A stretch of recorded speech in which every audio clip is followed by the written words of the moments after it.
ഇന്നി അക്റഹു അൻ യുഖാല ഇന്ന ഫീ ദീനികും ഗിൽള, നിങ്ങളുടെ ഈ ദീൻ ഒരു പരുക്കൻ ദീനാണെന്ന് പറഞ്ഞു കേൾക്കാൻ എനിക്ക് വിഷമമാണ്. ചിരിയും ആനന്ദവും ഒക്കെ നിങ്ങൾക്കാവാം, അള്ളാഹു അനുവദിച്ചിട്ടുണ്ടല്ലോ ആ രീതിയിൽ. അത്രേ വേണ്ടൂ, അത്രേ പ്രശ്നമുള്ളൂ. എപ്പോഴും ശ്വാസം പിടിച്ച് നടക്കാൻ ഒന്നും വേണ്ട, ചിരിച്ചോളൂ, കുഴപ്പമില്ല. തബസ്സുമുക ഫീ വജ്ഹി അഖീക ലക സദഖ, ചിരിച്ച കൂലിട്ടുന്നല്ലേ. അപ്പൊ അള്ളാഹുവിന്റെ കലാം കൊണ്ട് മ്യൂസിക്കിനെ നമുക്ക് മാറ്റിവെക്കണം. ഇനി നിങ്ങൾക്ക് ആരെയൊക്കെയോ ഇമിറ്റേറ്റ് ചെയ്യണമെന്ന്, we are naturally imitative. ആ വിഷയം ജന്മന ഏത് കുട്ടിയും ഇമിറ്റേറ്റ് ചെയ്യും. ചില ആളുകൾ അനുകരിക്കാൻ തോന്നും, അയാളെപ്പോലെ ഒരു പെണ്ണിന് അവളെപ്പോലെ എനിക്കാവണം. അങ്ങനെ നമുക്ക് ഒരാളെ കോപ്പി അടിക്കാനുള്ളൊരു ആഗ്രഹം ജന്മന നമ്മുടെ ശരീരത്തിൽ അള്ളാഹു വെച്ചിട്ടുണ്ട്. അതുകൊണ്ട് നമുക്ക് കോപ്പി അടിക്കാനും മാതൃകയാക്കാനും വെച്ചതാണ്. ലഖദ് കാന ലക്കും ഫീ റസൂലില്ലാഹി ഉസ്വത്തുൻ ഹസന, എന്റെ നബി നിങ്ങൾക്ക് റോൾ മോഡലാണ്, എന്റെ റസൂലിൽ നിങ്ങൾക്ക് മാതൃകയുണ്ട് സ്വല്ലല്ലാഹു അലൈഹി വസല്ലം. ആ നബിയെ കോപ്പി അടിച്ചോ, ഒരാളെ നിനക്ക് കോപ്പി ചെയ്യേണ്ടി വരും, അത് എന്റെ റസൂലായിക്കോട്ടെ. ലഖദ് കാന ലക്കും ഫീ റസൂലില്ലാഹി ഉസ്വത്തുൻ ഹസന ലിമൻ കാന യർജുല്ലാഹ വൽ യൗമൽ ആഖിർ വദകറല്ലാഹ കസീറാ. അതുകൊണ്ട് മഹാനായ ഇബ്രാഹിം അൽ ഖവാസ് റളിയല്ലാഹു അൻഹു നമ്മുടെ അസുഖത്തിന്, ചെറുപ്പക്കാരുടെ അസുഖത്തിന് വിശിഷ്യ പറഞ്ഞു തരുന്ന ഒന്നാമത്തെ പരിഹാരം ഖുർആൻ കേൾക്കലാണ്, ഖുർആൻ ഓതലാണ്. വാഹനത്തിൽ നമ്മൾ റേഡിയോ വെക്കുന്നില്ലേ, നമ്മുടെ മാംഗോ, എന്ത് മാംഗോ, മാങ്ങയാണത്. ഖുർആൻ കേൾക്ക്. USB ഉപയോഗിച്ച് കഴിഞ്ഞാൽ കേൾക്കാൻ പറ്റില്ലേ? നമ്മുടെ വാഹനത്തിലൊക്കെ നമുക്ക് ചെയ്യാൻ പറ്റില്ലേ? USB കണക്ട് ചെയ്ത് കഴിഞ്ഞാൽ നമുക്ക് നമ്മുടെ ഫ്രീക്വൻസി കണക്ട് ചെയ്ത് കഴിഞ്ഞാൽ സുബ്ഹാനല്ലാഹ്, നമ്മൾ എന്ത് കോപ്പി ചെയ്തോ നമുക്ക് കേട്ട് നടന്നൂടെ? നമ്മൾ യാത്രയിൽ ഉപകരിച്ചൂലേ? ഖുർആൻ കേട്ടേക്കണം. ഒരു വഅദ്, ഒരു ദീനിയായ ഉപദേശം, ഒരു നസീഹത്ത്, ഒരു ദിക്ർ, അല്ലാഹുവിന് ഇഷ്ടമുള്ള കാര്യങ്ങൾ. ആ പാട്ടൊക്കെ നിർത്തിക്കൂടെ? ഫുലാൻ പാടി, ഫുലാൻ കമ്പോസ് ചെയ്തു, ഫുലാൻ സംഗീത സംവിധാനം ചെയ്തു, ഇതാ അടുത്ത പാട്ട്. ഈ പാട്ട് കേട്ട് മനുഷ്യന്റെ ഹൃദയത്തിൽ പിശാച് കയറിക്കൂടിയില്ലയോ? ഖിറാഅത്തുൽ ഖുർആനി ബിത്തദബ്ബുരി, നല്ല മനോഹരമായി ചിന്തിച്ചുകൊണ്ടും ആലോചിച്ചുകൊണ്ടും നിങ്ങൾ ഖുർആൻ ഓതിയാൽ നിങ്ങളുടെ മനസ്സിനെ അല്ലാഹു ശുദ്ധമാക്കി തരും. ഉസൈദ് ഇബ്നു ഹുദൈർ റളിയല്ലാഹു തആല അൻഹു അന്നൊരിക്കൽ ഖുർആൻ ഓതിക്കൊണ്ടിരിക്കുകയാണ്. അവരുടെ കുതിരയെ കെട്ടി നിർത്തിയിട്ടുണ്ട്, കൊച്ചുകുട്ടിയെ കിടത്തിയിട്ടുണ്ട് അവിടെ. വിശുദ്ധ ഖുർആൻ ഓതുമ്പോൾ മഹാനായ സ്വഹാബി കാണുന്നത് കുതിര ഇങ്ങനെ ചാടുന്നുണ്ട്. നിർത്താത്ത ചാട്ടം കണ്ടപ്പോൾ തന്റെ കുഞ്ഞിന്റെ മേലെ ചവിട്ടുമോ എന്ന് വിചാരിച്ച് ഉസൈദ് ഇബ്നു ഹുദൈർ റളിയല്ലാഹു അൻഹു പുറത്തേക്ക് ചെന്ന് നോക്കുമ്പോൾ ഖുർആൻ നിർത്തിയപ്പോൾ കുതിര ശാന്തമാകുന്നുണ്ട്. വീട്ടിലേക്ക് വന്ന് രാത്രി ഖുർആൻ ഓതാണ്. രാത്രിയിൽ ഇതൊക്കെ കേൾക്കാൻ ഖുർആൻ ഓതുന്ന വാപ്പയെ മക്കൾ കാണുന്നുണ്ടോ? വാപ്പ വരുന്നുണ്ട് പാതിരാത്രി. ഖുർആൻ ഓതുന്ന ഉമ്മയെ മക്കൾക്ക് കാണാൻ പറ്റുന്നുണ്ടോ? സീരിയൽ കാണുന്ന ഉമ്മയല്ലാതെ ഖുർആൻ ഓതുന്ന ഉമ്മയെ മക്കൾക്ക് കാണാൻ പറ്റുന്നുണ്ടോ? അള്ളാഹുവിന് വേണ്ടി തഹജ്ജുദ് നിസ്കരിക്കുന്ന ഒരു ഉമ്മയെ ഇന്നത്തെ കുട്ടികൾക്ക് കാണാൻ പറ്റുന്നുണ്ടോ? അതാണ് വിഷയം. ഉമ്മ ഫുൾ ടൈം വാട്സപ്പ് കിടക്കുക, ആൾക്കളിൽ പത്തിരി മറിച്ചിടുമ്പോൾ ഒരു മെസ്സേജ് അപ്പൊ കിട്ടി, ഒന്ന് ഓൺ ചെയ്താ അല്ലാ, അതിൻ്റെ ഇടക്കുന്ന ഖുർആൻ ഓതിക്കൂടെ? ഇങ്ങനെ തിരിച്ചും മറിച്ചും നോക്കിയാൽ മാതൃകയില്ലാത്ത വീടുകളുടെ ഉള്ളിൽ കിടക്കുന്നത് പിശാചുക്കളല്ലേ. നമ്മുടെ മക്കൾക്ക് കാണാനും പഠിക്കാനുമുള്ളത് പൈശാചിക മാതൃകകൾ. ഉസൈദ് ഇബ്നു ഹുദൈർ റളിയല്ലാഹു അൻഹു ഖുർആൻ ഓതിക്കൊണ്ടിരിക്കുമ്പോൾ കുതിരങ്ങനെ ചാടുന്നു. രണ്ടാമതും ബഹുമാനപ്പെട്ടവർ പുറത്തു പോയി ചെന്ന് നോക്കുമ്പോൾ ഒരു മേഘം ഇങ്ങനെ ആയിരക്കണക്കിന് മെഴുകുതിരികൾ കത്തിച്ചു വെച്ച പോലെ ഒരു വലിയ മേഘം ഇങ്ങനെ ആകാശത്തേക്ക് കയറിപ്പോകുന്നത് കണ്ടു. നേരം വെളുത്ത് ഓടിച്ചെന്നു അഷ്റഫുൽ ഖൽഖിന്റെ മുമ്പിലേക്ക് സ്വല്ലല്ലാഹു അലൈഹി വസല്ലം, യാ റസൂലല്ലാഹ്, അല്ലാഹുവിന്റെ റസൂലേ, ഇങ്ങനെയാണ് സംഭവിച്ചത്. ഖുർആൻ ഓതുമ്പോൾ എന്റെ കുതിര ഇങ്ങനെ ചാടുന്നു.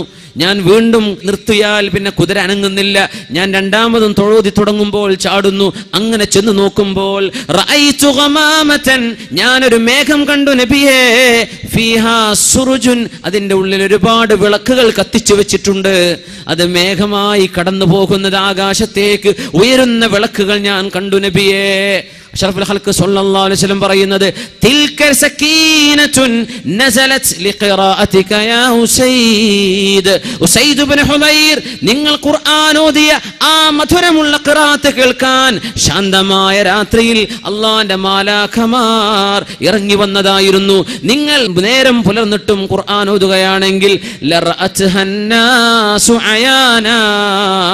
സൂര്യൻ ഉദിച്ചിട്ടും ഖുർആൻ നിർത്തിയില്ലായിരുന്നെങ്കിൽ പുറത്തേക്ക് നടക്കുന്ന മനുഷ്യന്മാർക്ക് മുഴുവനും പച്ചയിൽ കാണാമായിരുന്നു വിളക്ക് വെച്ച മേഘപടലങ്ങൾ, അല്ലാഹുവിന്റെ മലക്കുകൾ ഇറങ്ങി വരുന്നത്. ഖുർആൻ ഖിറാഅത്തുൽ ഖുർആനി ബിത്തദബ്ബുരി, തജ്വീദ് പഠിച്ചിട്ട് ഖുർആൻ ഓതിയിട്ട് തുടങ്ങി.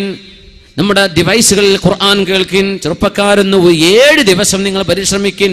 8ാമത്തെ ദിവസം നിങ്ങൾക്കത് ഉപേക്ഷിക്കാൻ കഴിയില്ല. തുടർച്ചയായ 7 ദിവസം. ഖംസത്തുൻ ഖിറാഅത്തുൽ ഖുർആനി ബിത്തദബ്ബുരി വഖലാഉൽ ബത്നി. രണ്ടാമത്തേത് വയറ് നിറച്ച് ഭക്ഷിക്കല്ലേ, ഭക്ഷണം ഒന്ന് ചുരുക്കിൻ. ഖലാഉൽ ബത്നി, വയറെന്ത് ചെയ്യണം? വയറ് നിറച്ച് ഭക്ഷണം കഴിക്കരുത്. വയറ് നിറച്ച് ഭക്ഷണം കഴിക്കരുത്.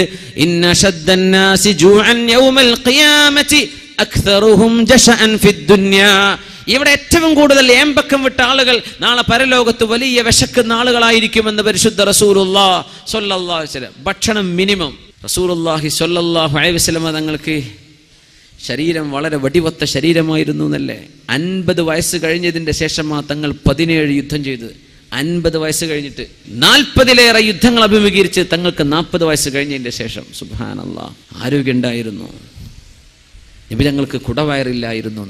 തങ്ങളുടെ ശരീരം വളരെ അനീഖ്, വടിവത്ത ശരീരമായിരുന്നു തങ്ങളുടേത് സ്വല്ലല്ലാഹു അലൈഹി വസല്ലം. 14 കിലോ ഭാരം വരും അന്നത്തെ ഒരു പടയങ്കി. ഒരു യുദ്ധത്തിന് പോകുമ്പോൾ ഇരുമ്പിന്റെ പടയങ്കി ധരിക്കും. ദിർഅ, ദാവൂദ് നബി അലൈഹി സ്വലാമൊക്കെ ഉണ്ടാക്കിയിരുന്ന ദിർഅ 14 കിലോ ഭാരം വരും. അത് ധരിച്ചിട്ട് വേണം ഈ 50 വയസ്സുള്ള തങ്ങൾ പോവാൻ സ്വല്ലല്ലാഹു അലൈഹി വസല്ലം. നമുക്ക് പറ്റുമോ? പഞ്ചാരച്ചാക്ക് പൊക്കാൻ വരുന്നില്ല, അപ്പോൾ വേണം ഓട്ടോറിക്ഷ. ഖലാഉൽ ബത്നി, നിങ്ങൾ വയറിനെ സൂക്ഷിച്ചാൽ പിശാചിന് നിങ്ങളെ കണ്ണിനെ വഞ്ചിക്കാൻ കഴിയില്ല. വയറ് നിറഞ്ഞാലാണ് തിന്മകൾ ഉണ്ടാകുന്നത്. വയറ് നിറഞ്ഞാലാണ് മോശപ്പെട്ട ചിന്തകൾ വരുന്നത്. മഹാനായ ഇമാം ഗസാലി തങ്ങൾക്ക്, അബൂ ഹാമിദ് അൽ ഗസാലി റഹ്മത്തുള്ളാഹി അലൈഹി, ഭയങ്കരമായൊരു വാക്കുണ്ട്. മനുഷ്യന്റെ വയറിന് വിശന്നാൽ ശരീരത്തിന്റെ അവയവങ്ങൾക്കൊക്കെ വിശപ്പ് മാറുന്ന, പിന്നെ ഒന്നിനും ആവശ്യമില്ല, വിശപ്പടങ്ങി. വയറ് നിറഞ്ഞാൽ അവയവങ്ങൾക്കൊക്കെ വിശക്കാൻ തുടങ്ങി. പിന്നെ അത് വേണം, ഇത് വേണം, അത് പിടിക്കണം, അങ്ങോട്ട് പോകണം, ഇങ്ങോട്ട് പോകണം. വയറ് നിറഞ്ഞാൽ അവയവങ്ങൾക്ക് വിശക്കും. വയറിന് വിശന്നാൽ അവയവങ്ങളുടെ വിശപ്പൊക്കെ തീർന്നു. അതുകൊണ്ടാണ് നോമ്പിന്റെ വലിയൊരു മഹത്വം അതാണ്. ഖലാഉൽ ബത്നി, ഖലാഉൽ ബത്നി, ഹലാലായ കുലൂ മിനത് ത്വയ്യിബാത്ത്, ഹലാൽ നിങ്ങൾ ഭക്ഷിച്ചോളൂ, പക്ഷേ വയറ് നിറച്ച് ഭക്ഷിക്കല്ലിൻ. മൂന്നാമത്തേത് ഖിയാമുൽ ലൈലി, രാത്രികാലത്തുള്ള നിസ്കാരമാണ്. അത്താഴ നേരത്ത് അല്ലാഹുലേക്ക് മുന്നിട്ട് പടച്ചവനെ മാപ്പ് തരണേ എന്ന് സുബ്ഹി നേരത്ത് അല്ലാഹുലേക്ക് മുന്നിടണം. സുബ്ഹിന്റെ ബാങ്ക് കൊടുക്കുന്നതിന്റെ മുമ്പുള്ള നേരമാണ് സഹർ. ആ നേരത്ത് തളർറു, പടച്ചവനെ മാപ്പുതാ, അല്ലാഹ് മാപ്പുതാ, പടച്ചവനെ എനിക്ക് പുറത്തുതാർ. ആ നേരത്ത് ചോദിച്ച ചോദ്യത്തിന് ഉത്തരം കിട്ടുന്ന അല്ലാഹുവിനോട് സുബ്ഹിന്റെ മുമ്പ് എഴുന്നേറ്റ് വുളൂ ചെയ്ത് 2 റക്അത്തെങ്കിലും തഹജ്ജുദ് നിസ്കരിച്ച് വിത്ർ നിസ്കരിച്ച് യാ അല്ലാഹ് സുബ്ഹിയെ പ്രതീക്ഷിക്കുന്ന എന്തൊരു മനോഹരമായ സമയം. അല്ലാഹുവിന് വേണ്ടി ആ അത്താഴ നേരത്തെ എഴുന്നേറ്റ് 2 റക്അത്ത് നിസ്കരിച്ചോ, അല്ലാഹുവിന് വേണ്ടി നിസ്കരിച്ചാൽ ഇൻഷാ അല്ലാഹ് നിങ്ങൾ റബ്ബിനോട് ചോദിച്ചോളൂ, റബ്ബ് ഉത്തരം തരും. കാനൂ ഖലീലൻ മിനൽ ലൈലി മാ യഹ്ജഊൻ വബിൽഅസ്ഹാരിഹും യസ്തഗ്ഫിറൂൻ. രാത്രി കുറച്ചേ അവർ ഉറങ്ങുമായിരുന്നുള്ളൂ. പകലാകുന്നതിന്റെ സുബ്ഹിക്ക് പങ്കു കൊടുക്കുന്നതിന്റെ മുമ്പ് അത്താഴ നേരമാകുമ്പോൾ വബിൽഅസ്ഹാരിഹും യസ്തഗ്ഫിറൂൻ, അല്ലാഹുവിനോട് പൊറുക്കലിനെ ചോദിക്കുന്നവരാണ്. ലോകകപ്പ് കാണാൻ വേണ്ടി, അതിന്റെ ഫൈനലുകളോ സെമി ഫൈനലോ കാണാൻ വേണ്ടി തന്റെ കൈക്കുമ്പിളിൽ കോഫിയുമായി പിടിച്ചു നേരം വെളുപ്പിച്ച ചെറുപ്പക്കാരെ, അള്ളാഹുവിന് വേണ്ടി ഒരിക്കലെങ്കിലും ഉറക്കമൊഴിക്കാൻ നിങ്ങൾക്ക് കഴിഞ്ഞിട്ടുണ്ടോ? അള്ളാഹ് ചോദിക്കൂലേ? മറ്റവന്റെ കാലുകൊണ്ടവൻ ബോൾ തട്ടുന്ന കളി കാണാൻ വേണ്ടി നീ ഉറക്കൊഴിച്ചിട്ട് ഒരൊറ്റ ദിവസം നിന്റെ ജീവിതത്തിൽ നിന്നെ പടച്ച എനിക്ക് വേണ്ടി നീ ചെയ്തോ എന്ന് അള്ളാഹു ചോദിക്കുമ്പോ ചെറുപ്പക്കാരെ എന്ത് മറുപടി അള്ളാഹ്ക്ക് കൊടുക്കാൻ പറ്റും? അതുകൊണ്ട് റൂം അടച്ചുപൂട്ടി കിടക്കുന്ന പെങ്ങളെ, റൂം അടച്ചുപൂട്ടി കിടക്കുന്ന സഹോദരാ, നീ ഒറ്റക്കാണെന്ന് വിചാരിക്കല്ലേ. ഇദാ മാ ഖലൗത ദഹറ യൗമൻ ഫലാ തഖുൽ, ഒരിക്കലും ഒറ്റക്കായാൽ പറഞ്ഞു പോകല്ലേ, ഞാൻ ഒറ്റക്കാണെന്ന് പറയല്ലേ. ബൽ അലൈക റഖീബു, നിന്നെ വീക്ഷിക്കുന്ന പടച്ചവൻ നിന്റെ മുമ്പിലുണ്ട്. അപ്പൊ ഒറ്റക്കായ ചിന്തിക്കേണ്ടതാ, അള്ളാഹു ഒരു അനുഗ്രഹം തന്നു കേട്ടോ, എൻ്റെ ഉമ്മവും വാപ്പയും ജ്യേഷ്ഠനും അഞ്ചനൊക്കെ പോയി, ഞാൻ ഒറ്റക്കാണ്, ഞാൻ എൻ്റെ റബ്ബ് ഒറ്റക്കൊന്ന് അടുക്കട്ടെ, എൻ്റെ റബ്ബിനോട് ഞാൻ സംസാരിക്കട്ടെ, ആരും എന്നെ ഡിസ്ട്രാക്ട് ചെയ്യാൻ വരുന്നില്ല. ആരും ഇത് അറിയാനും പോകുന്നില്ല. ഞാൻ എൻ്റെ റബ്ബിനോട് അടുക്കട്ടെ, അതിനുവേണ്ടി അള്ളാഹു എനിക്ക് സൗകര്യം ചെയ്തു തന്നതാണ്. ഞാൻ കുറേ നന്മ ചെയ്യട്ടെ. ഉമ്മയോ വാപ്പയോ അവർ ഷോപ്പിംഗ് കഴിഞ്ഞ് വരുമ്പോഴേക്ക് ഇൻഷാ അള്ളാഹ് ഞാനൊരു 500 തവണയെങ്കിലും ഒരു ആയത്തിൽ കുറിച്ച് ഓതാൻ നേരണ്ടോ നോക്കട്ടെ, കുറച്ച് ഖുർആൻ ഓതട്ടെ. ഞാനും അള്ളാഹുവും ഒറ്റക്കായല്ലോ. ഇങ്ങനെയാ ചിന്തിക്കേണ്ടത്. ഞാൻ ഇപ്പോൾ ഒറ്റക്കഞ്ഞ് എന്ത് തോന്നിയോ, നീ ഒറ്റക്കാവുന്നില്ലല്ലോ. അള്ളാഹു നിന്റെ കൂടെയുണ്ട് എന്ന് വിശ്വസിക്കുന്ന മുഅ്മിനെ നീ എന്നിട്ടും തെറ്റ് ചെയ്യുകയാണെങ്കിൽ നിന്റെ ധൈര്യം വല്ലാത്ത ധൈര്യമാണ്. അലി റളിയല്ലാഹു അൻഹു പറയാം, അത് മനസ്സിൽ സൂക്ഷിക്കേണ്ട വാക്കാണിത്. എങ്ങനെ? നീ തെറ്റ് ചെയ്യുന്ന സമയത്ത് അള്ളാഹു നിന്നെ വീക്ഷിക്കുന്നുണ്ട് എന്ന ബോധമുണ്ടായിരിക്കെ എന്നിട്ടും നീ തെറ്റ് ചെയ്യുകയാണെങ്കിൽ നീ വല്ലാത്ത ധൈര്യമാണ് കാണിച്ചത്. നീ തെറ്റ് ചെയ്യുമ്പോൾ അള്ളാഹു എന്നെ കാണുന്നില്ല എന്നാണ് നീ വിശ്വസിക്കുന്നതെങ്കിൽ അത് ഇസ്ലാമിൽ നിന്ന് പുറത്തു പോകുന്ന കുഫറല്ലേ, അത് കാഫിറല്ലേ? അങ്ങനെ ചിന്തിക്കുള്ളൂ. പിന്നെ എങ്ങനെ മുഅ്മിന് തെറ്റ് ചെയ്യുക? തെറ്റ് ചെയ്താൽ തൗബ ചെയ്ത് മടങ്ങേണ്ടി വരില്ലേ? അള്ളാഹുലേക്ക് തൗബ ചെയ്യണ്ടേ? അങ്ങനെ ശുനകന്മാരെ പോലെ അങ്ങാടി ചുറ്റി വരുന്ന ചെറുപ്പക്കാരെ, പാതിരാ നേരം അങ്ങാടി ചുറ്റാനുള്ള നേരമല്ല.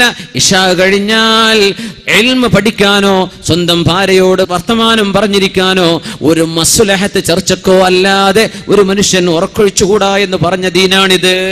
സംസ്കാരം കഴിഞ്ഞാൽ പിന്നെ ഉറക്കൊഴിക്കാൻ പറ്റുന്ന 3 എക്സ്ക്യൂസുകൾ. ഒന്ന്, ഇൽമു പഠിക്കാൻ. ആ പഠിത്തത്തിലായി അള്ളാഹു നമ്മുടെ മജ്ലിസിനെ കബൂൽ ചെയ്യട്ടെ. അള്ളാഹു അങ്ങനെ കബൂൽ ചെയ്യട്ടെ. ഇൽമു പഠിക്കാൻ വേണ്ടി നീ ഉറക്കൊഴിച്ചു ഇശാന്റെ ശേഷം.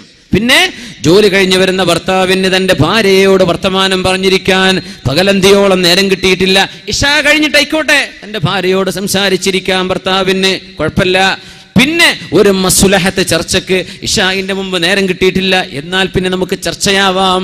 ഇശാ കഴിഞ്ഞിട്ട് കുഴപ്പമില്ല, മസ്ലഹത്തിന് വേണ്ടി, മഫ്സദത്തിന് വേണ്ടിയല്ല. ഇതല്ലാതെ ഉറക്കൊഴിക്കരുത് എന്ന് പറഞ്ഞ ദീനാണ്. എന്നിട്ട് early to bed, early to rise, നേരത്തെ കിടക്ക്, നേരത്തെ എഴുന്നേൽക്ക്. ഉന്മേഷത്തോടുകൂടെ സുബഹിക്ക് വേണ്ടി എഴുന്നേൽക്കാൻ പറ്റും അല്ലേ? പാതിരാത്രി വരെ ടി വി കണ്ടിട്ട് അങ്ങനെ കിടക്കുക, റിമോട്ടും കൈ പിടിച്ചവന്റെ സ്ക്രീനിലേക്ക് നോക്കിയിട്ട് അങ്ങനെ കടന്ന് അങ്ങനെ ഉറങ്ങിപ്പോയി. എൻ്റെ മുഅ്മിനെ, മലക്കുൽ മൗത്ത് വന്ന് പിടിക്കുമ്പോഴേ ആ സ്ക്രീനിന് അവസാനം എന്താ കണ്ടത് അതനുസരിച്ച് മലക്കുകൾ വരിക. നീ നല്ലത് കണ്ടോ, അള്ളാന്റെ നന്മയുടെ മലക്ക്, റഹ്മത്തിന്റെ മലക്ക് വരിക. അല്ലേ നീ കണ്ടത് സീരിയലും സിനിമയും കണ്ടിട്ട് കടന്ന, തോന്നിയവാസം കണ്ട് കടന്നതാണ്. നീ അവസാനം കണ്ടത് ഇന്നമൽ അഅമാലു ബിഖവാതീമിഹാ, അവസാനം എന്ത് ചെയ്തു എന്ന് നോക്കിയിട്ടാണ് അള്ളാഹു കർമ്മങ്ങളെ കണക്കാക്കുന്നത്. എങ്കിൽ പിന്നെ അള്ളാന്റെ സബാനിയത്തിന്റെ അദാബിന്റെ മലക്കുകളാ നിന്റെ റൂഹിനെ പിടിക്കാൻ വേണ്ടി വരിക. ടി വി കണ്ടിട്ടൊന്നും ഉറങ്ങണ്ടൊക്കെ പൂട്ടി വെച്ച് ദിക്ർ ചൊല്ലി കിടന്നോ, ബിസ്മിക റബ്ബി ചൊല്ലി കിടന്നോ, ആയത്തുൽ കുർസി ഓദിക്കോ, ഒരു പ്രാവശ്യം ഖുൽ ഹുവല്ലാഹു അഹദും ഖുൽ അഊദു ബിറബ്ബിൽ ഫലകും ഖുൽ അഊദു ബിറബ്ബിൻ നാസ് ഓദിക്കോ. 33 സുബ്ഹാനല്ലാഹയും 33 അൽഹംദുലില്ലയും 34 തവണ അല്ലാഹു അക്ബറും ചൊല്ലി കടന്നോ. ഇതൊക്കെ നബി തങ്ങളുടെ സുന്നത്തല്ലേ? പരിശുദ്ധ റസൂലുള്ളാഹി സ്വല്ലല്ലാഹു അലൈഹി വസല്ലം പഠിപ്പിക്കുക നിന്റെ ഉറക്കത്തിൽ നിനക്ക് സമാധാനം കിട്ടാൻ.